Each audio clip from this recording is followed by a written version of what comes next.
네, 여러분 안녕하세요. 네, 네이처셀을 말씀을 드립니다. 이 네이처셀이 전체 시장의 폭락, 네, 이 건도 네이처셀에 영향을 좀 미쳤다. 이렇게 봐야 되겠죠.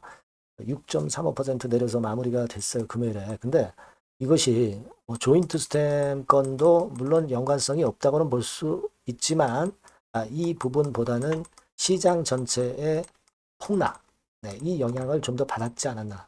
세제 개편 아니죠. 네. 자, 이렇게 보이는데요. 네, 이 부분을 좀 살펴보고요.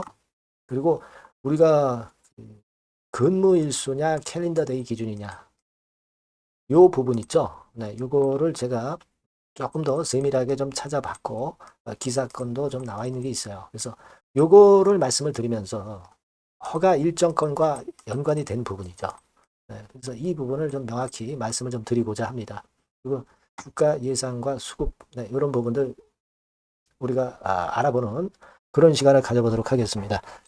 자, 그리고 영상 후반부에는 제가 승부주를 하나 말씀을 드릴 겁니다. 이런 거는 여러분 시장하고 이제 상관이 없기 때문에 꼭 여러분 공략하셔서 좋은 결과 내셨으면 좋겠다. 네, 이 생각입니다. 꼭 여러분 참여하시고요. 그리고 여러분들의 구독, 좋아요, 알림 설정 대단히 감사드립니다. 앞으로도 많은 성원 부탁드립니다. 그리고 오늘 이제 중요한 말씀을 드리겠지만 주식시장이라는 데가 이렇게 시장의 영향을 받을 때도 있고요. 그죠? 그리고 재료적인 면에서 뭐가 갑자기 튀어나오거나 수급적인 면에서 외인기관 레이저가 뭐 방향이 굉장히 바뀌었다는 거 이런 부분들 뭐 있습니다. 그러니까 이것들은 어, 계속 제가 장중에 체킹을 해 들어가면서 말씀을 드릴 거예요. 그러니까 여러분들이 무료 텔레그램 방을 꼭 이용을 하시고 네이처셀 입장이라고 문자 주시면 제가 초대를 해 드린단 말이에요. 그죠? 네, 요즘 같은 때 네이처셀은 이 텔레그램 네, 굉장히 유용합니다. 네, 꼭 문자 주세요. 자, 여러분, 네이처셀 시장이 워낙 폭락을 했죠. 코스피나 코스닥이나 뭐 한 4% 정도의 급격한 급락. 네. 이것 때문에 네이처셀도 영향을 미쳤다. 이렇게 봐야 됩니다. 되게 좀 큰 종목들도 되게 한 4%에서 뭐 8%까지 크게 무너진 그런 패턴의 시장이었습니다. 이거는 뭐 물론 조인트 스템도 조인트 스템이지만 이 세제 개편안 이것이 결국 영향을 준 거예요. 그죠? 여러분들이 이제 세밀하게 보시려면 이걸로 보시면 되지만 그러나 이거는 좀 너무 여러분들이 방대하니까 나중에 천천히 보시고요. 결국 이제 요점은 그거잖아요. 그러니까 양도세 논란이 매번 항상 귀추가 주목되는 부분인데 다시 10억으로 활용하면서 대주주 기준을 강화하면서 이것이 주식시장에 미칠 수 있는 영향 이것이 이제 크단 말이에요. 그죠? 증권거래세도 올리고 법인세도 올리고 배당소득 과세 이 혜택 보는 것도 결국 줄이고 이러다 보니까 세금을 이런 데서 이렇게 걷어서 결국 그거로 재정 충당을 한다 이거죠. 그러니까 이 주식 투자자만 봉이 돼 버렸어요. 여러분들도 지금 원성이 있는 게 뭐냐면 코인 같은 경우도 미리 세금을 걷었어야 되는데 코인은 그냥 냅두고 여태까지 왜 주식만 가지고 그러느냐 말도 안 되죠. 사실 이런 불만 섞인 이야기들도 많이 나오고 있고 결국 이제 뭐 5천 포인트는 어, 결국 이런 세금을 걷는다고 한다면 주식시장에 찬물 끼얹으면서 쉽지 않죠. 그런 것들이 결국 이제 원인 제공을 했는데 그것이 일단 원인 제공을 한 것이 첫 번째고요. 두 번째로는 뭐 조인트 스템과 관련해서는 7만 8천 대 이제 7월 달은 일단 지났단 말이에요. 그죠? 그러니까 야 7월 달 지났는데 왜 안 나와? 그래서 물량이 나온 그런 측면들도 없지는 않은데 그건 억측이에요. 억측. 그죠? 8월 달에 얼마든지 나올 수 있고 7만 8천 대. 아니 뭐 엿장수 맘대로 보완 자료를 식약처에서 받아서 이 허가 날짜는 자꾸 늘려갈 수가 있잖아요. 그죠? 그러니까 항상 그렇게 말씀드렸잖아요. 시간 프레임에는 얽매이지 마라. 그거죠. 하지만 여하튼 7월 달이 지나가 버리니까 그런 건에 대한 좀 실망감이 약간 작용도 했다. 이렇게 보는데 그 부분은 제가 볼 때는 작다고 봐요. 작다고 봅니다. 웨이들이 크게 뭐 매도 친 것도 아니죠. 그죠? 예.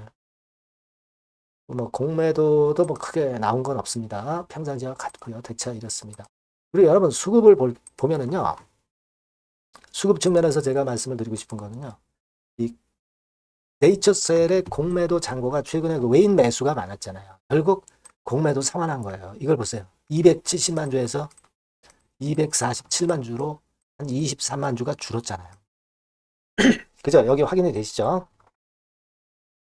여기 확인이 되시잖아요. 자, 물론 이거는 이제 29일 현재, 7월 29일 현재고, 7월 30일, 31일 자료는 아직 안 나와 있어요.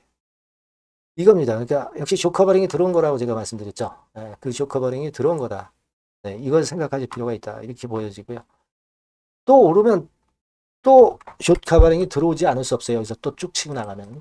그죠? 그렇게 판단이 됩니다. 앞으로 그래서 수급 동향은 우리가 잘 또 캐치를 해서 제가 말씀을 드릴 거고요. 자, 그리고 지금 이제 말씀을 제가 드리고 싶은 부분은 또 어떤 게 있냐면, 자, 요건 말씀을 제가 드렸죠. 그리고 지금 뭐 이러다 보니까 국회 전자청원 있죠. 네, 요것도 막 다시 한번 7월 31일자로 시작이 되네요. 양도소득세 하향 반대에 대해서 청원한다.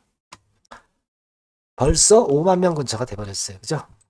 5만 명 근처가 돼버렸습니다. 네. 자, 이거는 뭐 청원이 꼭 들어갈 겁니다. 근데 이거 들어갔다고 그래가지고 이재명 정부가 눈 하나 깜짝 안 할 수도 있어요. 그죠? 네, 그럴 수도 있습니다. 근데 중요한 거는 뭐냐면요, 여러분.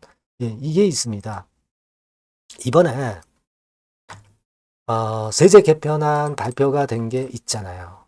그죠? 네. 근데 이게 행정부 차원의 확정 발표 단계입니다. 행정부. 요걸 제가 한번 보여드릴게요, 여러분. 요게 중요한 부분인데, 네이처셀도 다 해당이 되기 때문에 한번 알려드리는 거예요. 자, 이걸 봐야 돼. 현재 행정부 차원의 확정 발표 단계죠. 근데 입법 예고 및 정식 입법 절차를 거쳐야 됩니다. 말하자면 이제 국회 통과를 해야 되는 거예요. 그래야 최종 확정 및 집행이 가능한 겁니다. 번복이나 조정이나 지연 가능성은 언제든 존재하는 거예요. 예전에 대조조 양도세 과세 여러분 잘 아시잖아요. 그죠? 요 부분을 여러분들이 아직 잘 보고 앞으로 체킹을 해야 된다. 이렇게 생각이 들어요. 아직 시행이 확정된 상태는 아니라는 점입니다.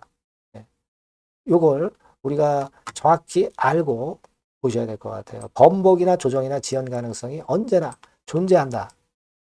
세제 개편안 이 부분을 우리가 분명히 알고 앞으로도 잘 우리가 그걸 체킹을 해 나가야 된다. 완전히 100% 확정이 아니다 이거예요. 100% 시행이 아니다 이겁니다. 아시겠죠? 네. 그러니까 여론이나 청원이 굉장히 중요한 겁니다. 네. 그 말씀 드리고요. 자, 그리고 제가 말씀을 드리고 싶은 부분은 일정입니다. 일정. 일정. 일정인데 제가 말씀을 드렸잖아요. 이제 수수료 내고 290일인가요? 네, 290일로 하는 거. 새로 바뀐 거죠, 이거는. 근데 조인트 스탬은 미리 냈기 때문에 과거 기준에 의해서 420일 기준, 그죠? 그거에 의해서 결국 허가가 나는 건데요. 이 420일 기준이라는 거를 근무일수 기준으로 하면 한 580일까지가 늘어지는 거예요. 이 안에 허가를 내주면 되는 거예요. 그죠? 이건 제가 말씀을 드렸잖아요. 그래서 이게 그럼 근무일수로, 죄송합니다. 근무일수로 하는 게 얼마나 합당하냐. 이걸 우리가 알아보기 위해서 제가 예전에 이 기사를 보여드렸어요. 그래서 서경원 교수님이라고 동국대 식품의료제품 규제정책학 석좌 교수님입니다. 그러니까 이분들은 전문가죠. 그러니까 근무일수라는지 캘린더 데이로 하는지 다 알고 있어요. 네, 죄송합니다. 근데 여기서 나왔다시피 근무일수로 하고 있었다. 이 이야기를 분명히 했어요. 그죠? 뭐 새로 하는 거는 물론 캘린더 데이고 과거에는 근무일수로 했었다 이런 얘기죠. 이 부분을 제가 지적을 자꾸 드렸잖아요. 그러니까 과거에는 근무일수로 했었다. 여기 나오잖아요. 과거에는 그렇다 이거죠. 그러면 이분만 그걸 주장하는 거고 다른 분들은 또 다른 견해냐. 그걸 알아봐야 되잖아요.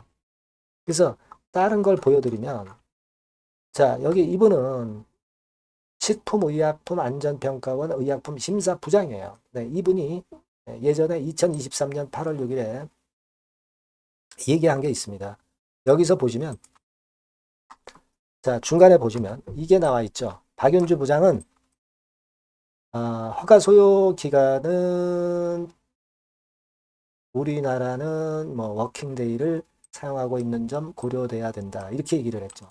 그러니까 대한민국은 식약처에서는 근무일 기준으로 과거에는 해왔다는 거예요. 그죠? 워킹데이라고 나와 있잖아요. 캘린더 데이와 다르게 식약처가 업무를 쉬는 휴일에 대한 기간을 뺀 개념이다. 그러니까 토요일 빼고 일요일 빼고 또 빨간 날 공휴일 빼고 그러면 이게 420일이 엿가락처럼 늘어져서 580일이 된다는 얘기예요. 그래서 이제 금년도 10월 이내에 허가 나올 수 있다고 우리가 10월까지도 좀 보는 겁니다. 그 말씀을 제가 드렸잖아요. 그죠? 물론 가장 유력한 게 이제 7말 8초이고요. 그죠? 근데 식약처가 뭐 보완 요청한 거 가지고 엿가락처럼 또 늘리면 8월 안이라는 8월 내 이때 허가가 나올 것이다. 이렇게 생각할 수 있는 거죠. 그죠? 엿장수 맘대로니까. 그죠? 그렇지 않으면 580일 기준으로 10월 내 이렇게 되는 겁니다. 지금. 왜냐하면 식약처가 지금 허가 결정을 발표를 안 해주고 있기 때문에 우리가 자꾸 가설을 세워보는 거예요. 뭐 우리가 뭐 말도 안 되는 기준으로 얘기하는 건 아니잖아요. 이유가 있잖아요. 그죠? 일단 그렇게 보시면 되겠다. 이 말씀을 제가 드리고 싶었습니다. 여기 여러분 그 의약품 품목별 GMP 평가 업무 수행 판람 이걸 보면 공무원 지침서죠. 여기 보시면 이게 그 2020년 발표 자료잖아요. 근무일 해서 보면은 전부 다 근무일 기준이죠. 여기 그 다음 자료 보시면 자 여기도 근무일 기준이죠. 자 그 다음 근무일 다 근무일이에요. 그죠? 네. 그러니까 우리가 이런 것들을 통해서도 간접적으로 알 수 있다. 이 자료 그리고 이 박윤주 심사부장 자료 그리고 석좌 교수 자료 그죠? 여러분 그 생각을 그렇게 정리를 해 두시고요. 그러니까 결국 뭐예요? 기간에 얽매일 필요는 없다. 하지만 우리가 2한, 2한, 3한 그 정도로 일단 생각은 해 두자 이거예요. 응? 아시겠죠? 그걸 좀 말씀을 좀 드리고 싶었습니다. 어쨌거나 세제 개편안 때문에 폭락했던 네이처셀이 다음 주에는 다시 힘을 좀 냈으면 좋겠고 허가건이 빠르게 나왔으면 좋겠습니다, 여러분. 네, 요건에 대한 부분들은요, 제가 여러분께 바로바로 말씀을 드릴 거고요. 이 소식들 들어오면 네이처셀이라고 문자 주신 분에게는 최선을 다해서 도와드릴 거예요. 그리고 무료 텔레그램 방 들어오세요. 네이처셀 입장이라고 문자 주신 분에게는 제가 최선을 다해서 도와드릴 겁니다. 아시겠죠? 문자 주세요. 자, 그리고 제가 승부조를 말씀을 드린다 했습니다. 자, 지금 말씀드릴게요. 네, 여러분, 이번에 여러분들이 승부를 꼭 걸어볼 종목입니다. 승부조죠, 승부조. 말 그대로 꼭 승부를 한번 걸어보실 필요가 있다. 겁니다. 자, 섹터는 여러분 IT 섹터예요. IT 섹터인데 여러분 이게 뭐하고 관련되냐면요. AI 쪽, 그리고 반도체 쪽, 그리고 디스플레이 이쪽에 모두 연관이 되는 겁니다. 네. 그리고 가격대는 3,000원에서 7,000원. 자, 부담이 작은 매력적인 가격대죠, 여러분. 그죠? 네. 따라서 시총도 뭐 크지 않습니다. 시총도 한 1,000억에서 2,500억 정도. 가벼운 이점이 있는 데다가 탄력받으면 무섭겠죠. 네, 탄력받으면 시세가 무서울 겁니다. 위쪽으로 가는 게. 투자 기간은 이제 짧게는 1개월. 가장 기간이 오래 걸려도 3개월이에요. 되게 1, 2개월 안에 승부를 볼 수 있는 그런 승부입니다. 네. 자, 그리고 차트를 한번 여러분들께 잠깐 보여드릴게요. 자, 차트는 이렇게 생겼어요. 그러니까 주봉 차트인데 여러분 그동안 계속 조정을 받다가 드디어 바닥을 부성을 하고 이제 막 튀어 올라가려는 타임이죠. 그죠? 그러니까 이런 걸 뭐라 그래요? 바닥권에서 올라가기 시작하는 상승 초기 패턴이라고 그러죠. 상승 초기 패턴입니다, 여러분. 월봉 같은 경우도 보면은 뭐 유사하죠. 월봉도 이런 정도 흐름을 보여주고 있습니다. 하지만 뭐 우리가 이 정도까지 길게 보려고 이제 월봉 보는 건 아니고요. 되게 주봉 정도 보고 매매하시면 될 것 같아요. 확신을 갖고 매매하시면 될 것 같습니다. 그렇게 말씀드릴 수 있는 종목이고 수급을 보면은요. 외인이 사실 그 이때부터 사기 시작했어요. 사다가 파는 듯 싶다가 다시 사고 파는 듯 싶다가 다시 사도록 오고 있어요, 지금. 그러니까 점증한다는 얘기예요. 순매수가 점점점 점증하는 패턴이기 때문에. 그러니까 티를 내고 사지 않고 이런 식으로 해서 나중에는 이제 계속 연속 매수가 들어오겠죠. 네, 그런 식으로 전개가 될 종목이다. 이렇게 보시면 될 것 같습니다. 네, 목표는 이제 더블 가격이에요. 네, 더블 가격 정도 본다. 네, 이렇게 말씀드릴 수 있는 종목이에요. 그리고 더블 시세가 왜 가능할까? 이 부분인데요. 여러분이 IT 기기가 어떤 그 중간중간 그 새로운 기기가 나올 때마다 혁신이 일어날 때 이 혁신과 관련된 새로운 혁신적인 기기들은 엄청난 꿈의 시세를 냈어요. 그러니까 이 혁신적 IT 기기가 나올 타임이 도래해서 이 건과 관련한 선두 대장이라는 얘기입니다. 이게 모멘텀이에요. 그리고 이게 필수적으로 그 미래 IT 기기에 필수적으로 들어가는 재료와 관련된 종목이기 때문에 더욱더 각광을 받을 수 있다는 거예요. 그 초핵심 기술을 한국산화를 이미 성공을 해놨어요. 오케이 됐단 말이죠. 그리고 경쟁이 처지면 안 되잖아요. 근데 글로벌 타 경쟁 제품들에 대비해서 초소형, 굉장히 가볍다. 초경량. 자, 작고 가볍다. 굉장히 작고 초소형. 그리고 가볍다. 초경량. 이런 제품이기 때문에 메리트가 상당히 커졌다. 이런 얘기입니다. 그리고 중요한 거는 이게 타임이 안 맞으면 안 되잖아요. 뭐 1, 2년 후에 나올 거 무슨 소용이 있겠어요. 한두 달 내에 이 제품 관련해서 큰 이슈가 등장이 됩니다, 여러분. S기업에서 8, 9월에 이 기업 관련해가지고 혁신적 제품을 등장을 시켜요, 여러분. 아시겠습니까? 네, 이게 우리가 지금 현재 최소한 더블이 가능한 이유로 보는 승부주인 겁니다. 아시겠죠? 그러니까 여러분들 요거 꼭 이번에 해보세요. 승부를 한번 걸어보십시오. 승부주라고 문자를 주시면 돼요. 되나죠? 승부주라고 꼭 문자를 주셔서 이번에 한번 쟁취하시기 바랍니다. 네, 감사합니다.